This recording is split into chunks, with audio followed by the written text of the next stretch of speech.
At center court inside the new Hive on the eve of the tip-off of the 2014-15 NBA season, I'm Stephanie Reddy alongside Charlotte Hornets Chairman Michael Jordan. Welcome and thank you for joining us. Sure.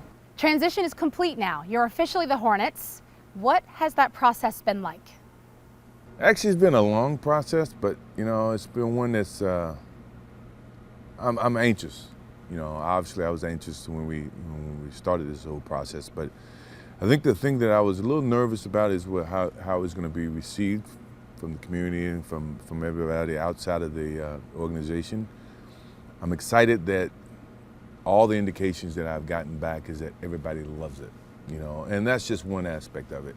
The other aspect is that, the basketball portion of it is just as equally exciting, and it matches what we would try to do from the business side. And, knock on wood, that everybody stays healthy and the progress continues. We made a big stride last year, and I think the expectations now with the fans and with the new name and the rebranding is that the basketball portion of it continues to move in that direction. And all indications says that, we had some good acquisitions in the summertime, and the coaching staff has been working hard, the players have been working hard. So, the energy around here makes all the work that's went into the rebranding much, much better. The Charlotte Hornets now, you're becoming a destination for free agents. Big one last year with Jefferson, this past offseason, Lance Stephenson. Tell me what you think about Lance's game. I love Lance. I love the way he has a strong challenge for the game. A lot of people, may look and remember him for the antics against LeBron. And I think that, I looked at it in a totally different way. For us to be successful in the East, we need to challenge LeBron, any team that LeBron's playing on. And if I can find a player that's going to challenge LeBron in a way that's never going to take away from the overall aspect of what we're trying to do as a team, to me that's a plus. And it's a lot of question marks. I'm pretty sure people say, well, he had these different feelings, maybe he's got a lot of antics with him. We haven't seen that.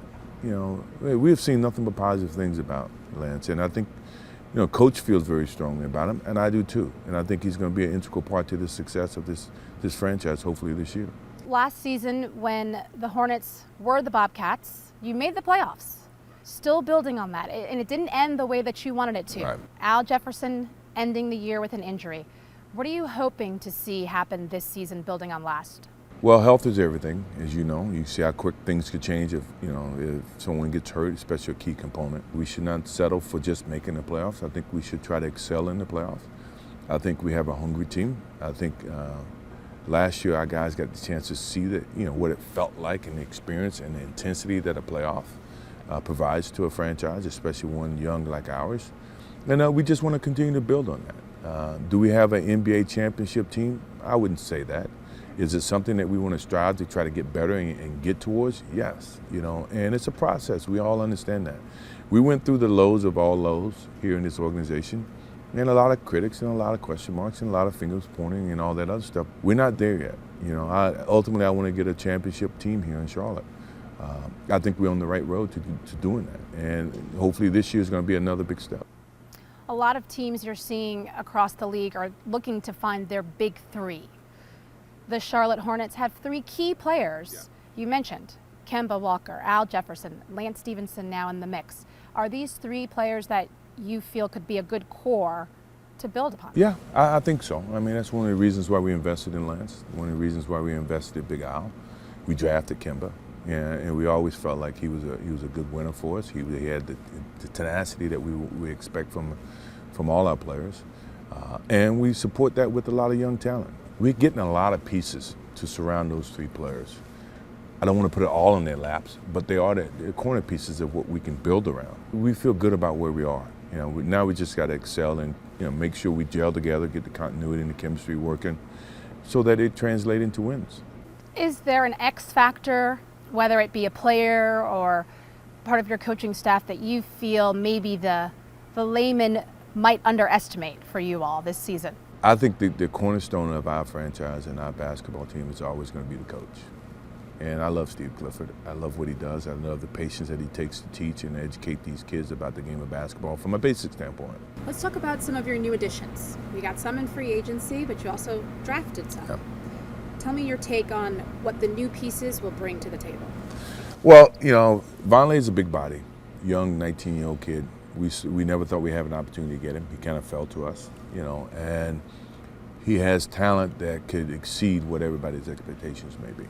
Now, with that comes a lot of work, and the kid has a good head on his shoulders. He loved the work. He picked up some weight and strength this summer. The game is going to help him develop. Once he sees how fast the game, the talent pool, and things of that nature, he's going to have his ups and downs. Same thing, Cody went through, and there will be stretches where he's going to get it, and he's going to provide some signs that what can happen for us in the long run. I mean, we're going to have nights where we're going to have to go through that education process.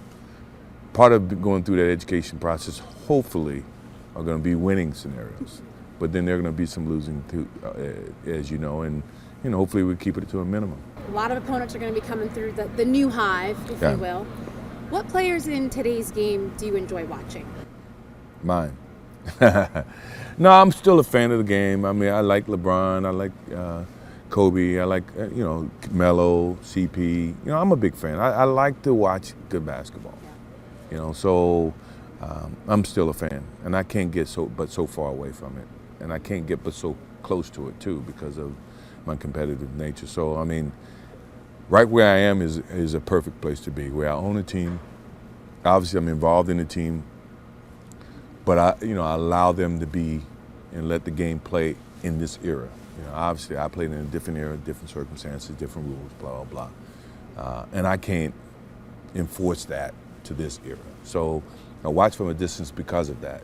But I am a fan of the game, and I want to protect the history of the game in whatever way I can, because it helped me evolve to where I am today. And I would love to see other players get to this same position. But it's a certain appreciation for the game of basketball and the love and the passion for the game that transcended over a period of time to help educate me. And I want to be able to provide that to our players and to other players.